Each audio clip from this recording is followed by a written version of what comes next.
Indonesia atau tim nasional sepak bola kita lolos langsung ke Piala Dunia 2026. Mengapa tidak?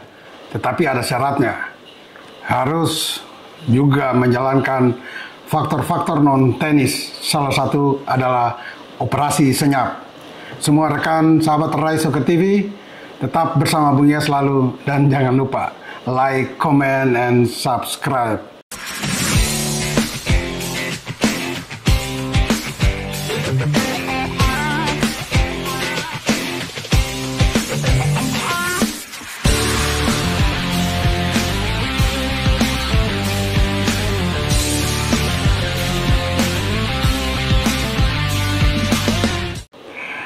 Apa yang mau saya angkat ini pasti akan memunculkan pro dan kontra, tapi saya anggap ya itu biasa sajalah.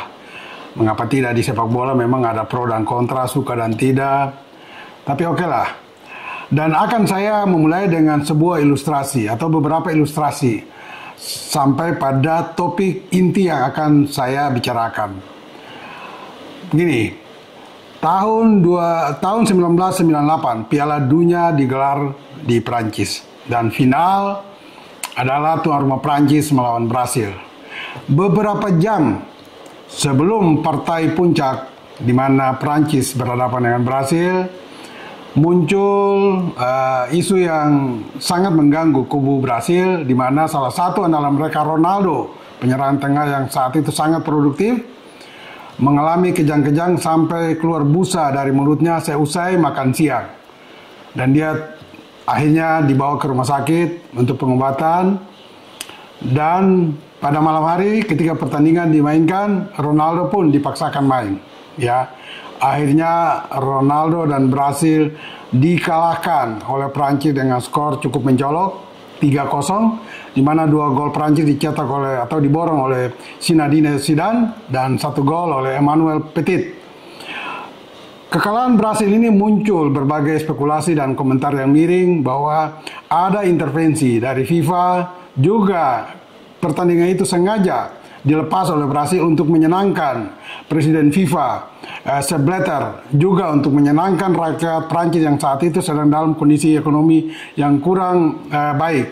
Juga ada janji dari FIFA kepada Brasil untuk mengalah terhadap Prancis, dan Brasil dijanjikan akan juara pada Piala Dunia 2002, itu terbukti di Korea dan Jepang, dan Brasil akan diberikan tuan rumah pada Piala Dunia 2026. Ternyata lebih cepat tuan rumah itu diberikan kepada Brasil di tahun 2014. Nah, di 2014 kejadian yang lain muncul. Brasil digulung oleh Jerman di semifinal dengan skor telak 7-1. Satu-satunya gol adalah bagi Brasil itu gol penghibur di menit-menit terakhir. Tetapi dengan kekalahan telak itu juga memunculkan berbagai spekulasi.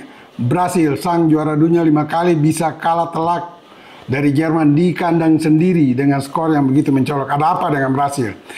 Nah, dari dua ilustrasi ini kita bisa mengambil kesimpulan pasti ada something wrong behind that, ya. Ada yang tidak beres dari dua pertandingan itu. Ilustrasi lain, ya, FIFA juga tidak mulus-mulus banget mengikuti aturan yang mereka buat sendiri, yaitu fair play dan sportivitas, ya. Dua faktor yang menjadi roh dari olahraga, ya. Mengapa saya katakan itu? Piala Dunia di Qatar 2022 itu bagi saya FIFA telah melanggar sportivitas dan fair play itu. Karena kondisi cuaca yang tidak menguntungkan digelar di bulan November itu tidak baik bagi olahragawan untuk bermain di daerah yang tidak mendukung cuacanya bagi atlet-atlet, ya. Sehingga kasus Piala Dunia 2022 di Qatar juga diawali dengan adanya korupsi oleh Mohammed bin Hammam dari Qatar hari itu, dan itu semua sudah terbukti, ya, secara sah, secara legal. Dan di sana tentu ada pelanggaran dari FIFA memberikan tuan rumah kepada Qatar hari itu.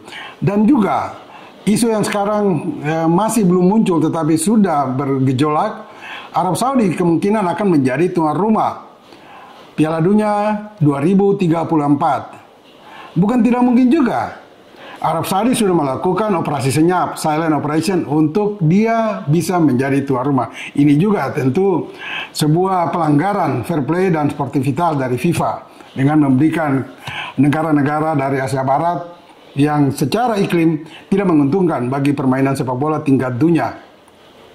Nah, tetapi walaupun fair play dan sportivitas menjadi roh dari olahraga, bukan tidak mungkin tidak dilanggar. Ya, dan itu sudah terbukti. Ilustrasi yang tadi saya berikan, final Brasil-Prancis, juga pertandingan Jerman-Brasil, juga tuan rumah bagi Qatar dan kemungkinan nanti Arab Saudi.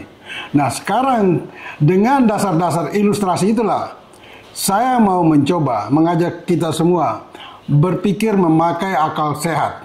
Ya, mungkin dengan teman-teman, sahabat yang mengikuti analisis saya ini mungkin akan berpikir, ini Bung Yas sudah gila ya. Ya, bisa saja sudah gila dalam tanda petik. Tetapi saya punya alasan untuk menyampaikan ini, bahwa Indonesia bisa lolos langsung ke Piala Dunia jika melakukan juga operasi senyap. Operasi senyap sini tentu akan melanggar dan menyangkal sportivitas dan fair play. Tetapi siapa peduli? Sejauh kepentingan lebih besar di atas fair play dan sportivitas itu, mengapa kita tidak mengambil itu? Sudah dilakukan oleh FIFA kok. Mereka memberikan jatah tuan rumah Qatar, ada keuntungan finansial yang begitu besar di sana. Juga kemungkinan nanti Arab Saudi. Nah, inilah alasan-alasan yang akan saya sampaikan mengapa saya mengangkat judul ini, bahwa operasi senyap alternatif Indonesia lolos ke Piala Dunia. Pertama, saya sudah pernah menyampaikan di salah satu stasiun televisi bahwa kita bisa lolos asal ada langkah-langkah non-tenis yang diperlukan dan diambil. Saya tidak menganjurkan, tetapi saya juga tidak menolak ketika langkah-langkah pilihan itu akan diambil oleh pihak-pihak yang berkaitan dengan itu. Misalnya pemerintah kita, dalam hal ini katakan saja Presiden Prabowo Subianto, atau juga Ketua Umum PSSI, Pak Erick Thohir. Opsi pertama dari alasan yang saya sampaikan, pilihan operasi senyap ini akan diambil kalau dari sisa 6 pertandingan yang akan kita lakukan ini, 3 diantaranya kita sapu bersih kemenangan, yaitu atas Arab Saudi, Bahrain, dan Cina. Dengan demikian kita akan memperoleh 9 poin tambahan dengan total poin 3 sekarang menjadi 12 poin. Kalau kita bisa melakukan itu berarti kita sudah ada di kondisi aman, posisi keempat. Berarti kita bisa maju ke babak keempat untuk merebut 1 tiket lagi. Atau opsi kedua, kita lolos langsung dengan catatan, ya, lolos langsung di peringkat kedua, mendampingi Jepang, karena saya posisikan Jepang sudah ada di posisi pertama. Kita bisa lolos langsung di posisi kedua mendampingi Jepang, asal pertama, Jepang tidak kalah dari Australia ketika mereka harus bertandang ke kandang Australia. Karena saya posisikan Australia, kalau mereka ditahan Jepang 1-1, maka nilai maksimal mereka kemungkinan akan 16. Ya, 16. Hal luar biasa terjadi kalau kita pun bisa menahan Australia minimal hasil imbang, berarti 1 poin. Kalau kita mendapat 1 poin di kandang Australia, berarti poin kita menjadi 13. Australia yang tadi 16 bisa menjadi 15. Dalam posisi tersebut, kita punya peluang besar, ya, untuk melewati Australia, karena kita akan melakukan pertandingan terakhir melawan Jepang tanggal 10 Juni 2025. Nah, disinilah kuncinya. Disinilah saya bilang tadi, operasi senyap ini bisa dijalankan.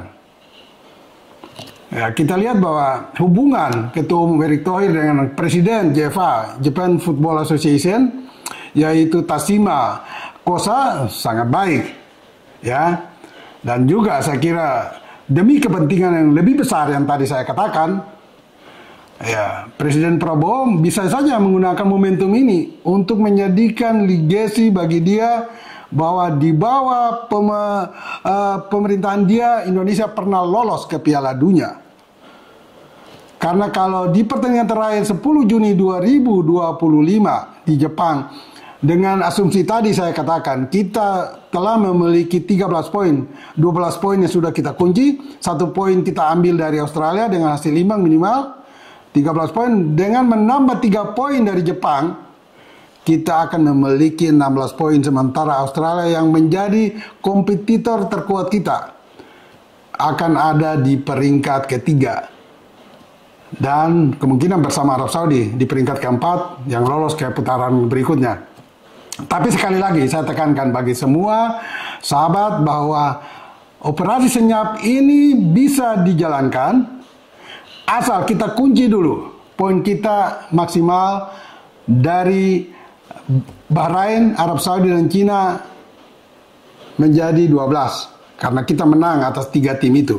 Kalau kita sudah mendapat 12 poin ini, maka pilihan operasi senyap ini saya kira tidak salah kalau dijalankan oleh kita.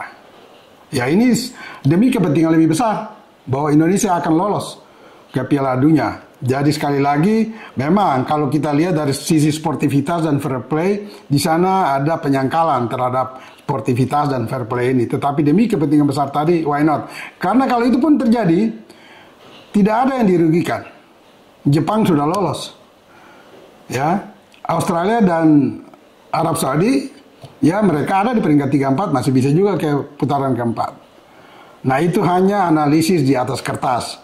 Dan saya kira kita semua tetap berharap pada pertandingan hari Jumat nanti tanggal 15 November, syukur-syukur kita bisa menahan Jepang dan minimal merebut 1 poin. Ya kalau luar biasa, ya kita bisa menang, ya syukur alhamdulillah. Tapi saya melihat kemungkinan menang sangat tipis, ya karena didasarkan pada prestasi kedua tim selama ini, termasuk di grup C, ya zona Asia ini. Dan bagi semua rekan sahabat Rai Soccer TV, ingat, bola itu bulat. Giring terus.